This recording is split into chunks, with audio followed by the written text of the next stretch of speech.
Amigas y amigos, les damos la bienvenida nuevamente a Derecho en Corto.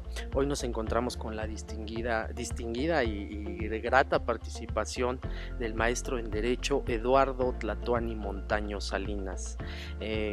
Hablaremos el día de hoy acerca de breves reflexiones de procedimientos concursales, el concurso mercantil. El maestro es licenciado en Derecho, egresado de la Facultad de Derecho de la Universidad Nacional Autónoma de México, maestro en Derecho por la misma universidad, con estudios de universidad en Houston, en la Universidad de Houston, titular del despacho Montaño y Abogados, quienes son especialistas en el litigio civil y mercantil.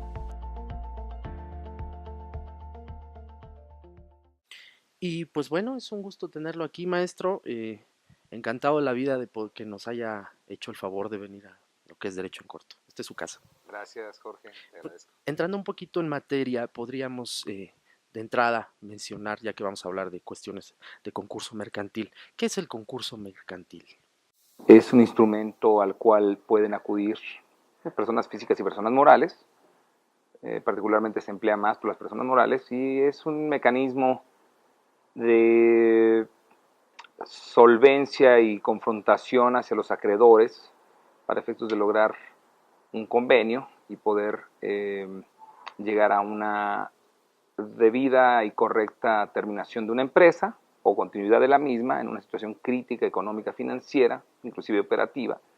Perdón que darte una definición tan larga, pero No, abarca tanto la figura del concurso mercantil que como tal una definición concreta no existe. pues es complejo. Sin embargo, te doy mi opinión pensando en todos los aspectos, pero finalmente es un mecanismo para solventar situaciones de cesación, suspensión de pagos y liquidez y situaciones donde las empresas pues se quedan muchas veces sin la capacidad de continuar operando o sin la capacidad crediticia o sin la capacidad de cumplir sus obligaciones y con lo cual tienen que acudir a este mecanismo legal. Bueno, y en esa tesitura, ya que hablaba de la cuestión de falta de liquidez por parte del empresario para subsanar sus obligaciones, eh, podríamos aterrizar, porque a veces existe mucha confusión, una quiebra es lo mismo que un concurso como tal, que una suspensión de pagos. No sé si nos puede aclarar al respecto para nuestros amigos que nos siguen. Bien, mira, en ambos conceptos no te equivocas, es decir, hablar de quiebra, hablar de suspensión de pagos, hablar de concurso mercantil,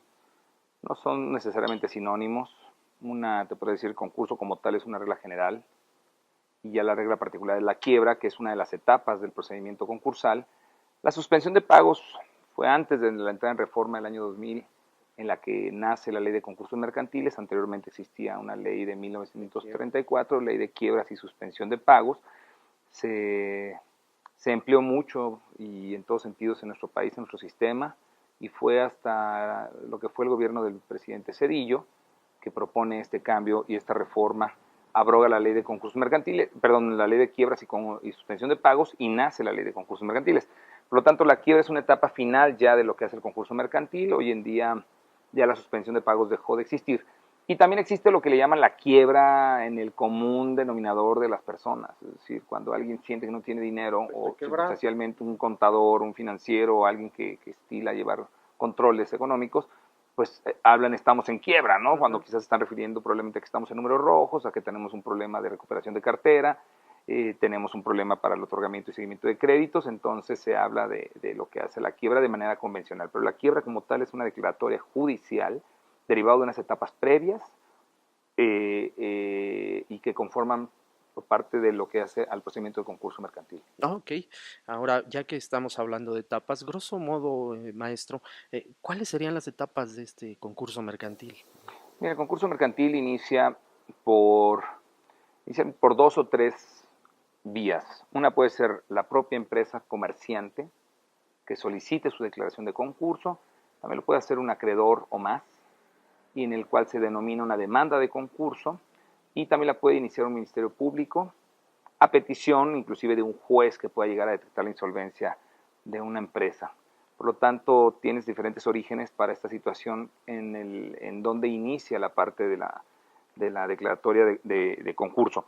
Antes de la declaratoria de concurso hay una etapa de prevaloración que, guardando las comparaciones, sería como la etapa ministerial de investigación, ¿no? Donde el propio juez ya sea la comerciante, el Ministerio Público o en su caso el acreedor o acreedores, se dan a una labor de reforzar presunciones para buscar demostrarle al juez.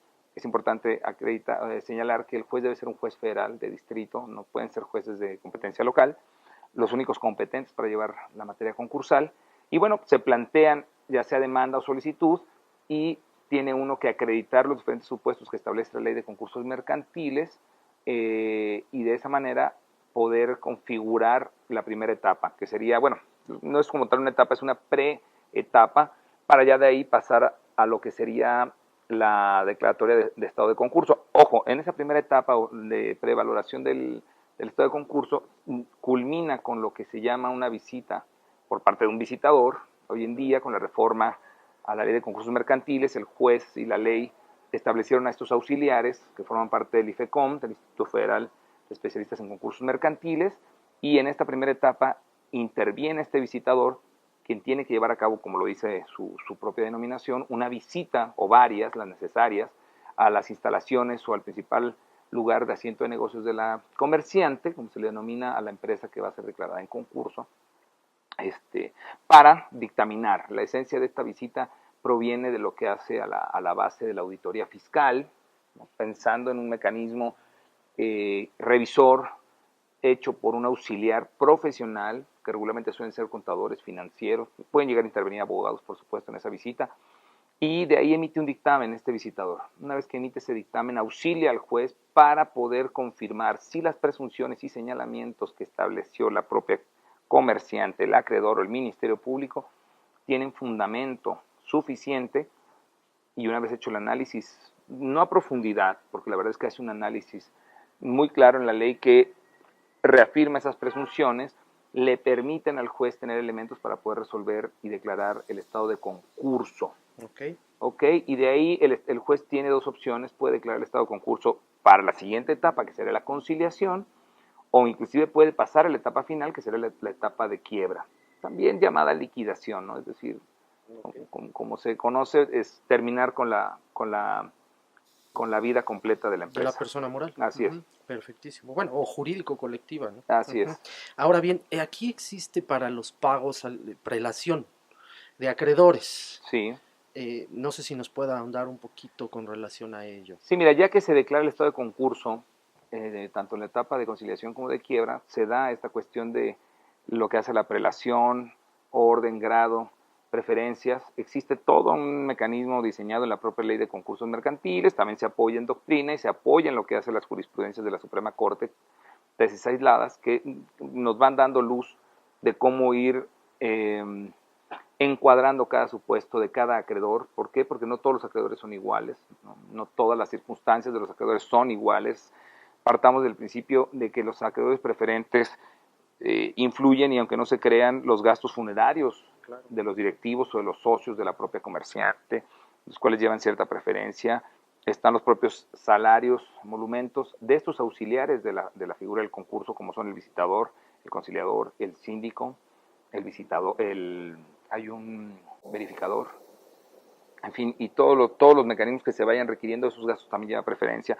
Los créditos con los cuales la empresa sigue operando o las obligaciones también llevan preferencia. Y posteriormente, bueno, también las obligaciones alimentarias, que formen parte de las obligaciones que haya contraído la empresa por directivos, empleados, socios, también llevan esa preferencia. Y posteriormente entras ya en la parte que hace a los trabajadores, entras en la parte también de créditos con garantía real, hipotecas, embargos, ¿no? De alguna manera también llevan esas preferencias. Y también hablas ya de la parte fiscal, y después finalmente hablas de los créditos ordinarios o comunes, que se refiere a facturas, contratos y otro tipo. Y así se establece la prelación y el orden de pago. Perfectísimo. Bueno, por el momento es todo en esta primera sesión, si le parece. Continuamos platicando en otra. Le agradezco mucho el favor de su participación. No, a ustedes, Jorge, por favor, gracias.